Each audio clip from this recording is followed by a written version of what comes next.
এই জীৱনৰ বাবে মাথো নিজক বিলাই দিয়া বিনিময়ত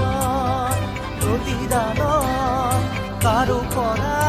একো নিবিচৰা ৰূপজনে নীৰৱে নিজকে জনাই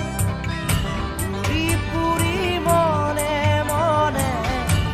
বাস বিলাই কাকো নজনাই মমৰ শিখাটি যে জৰে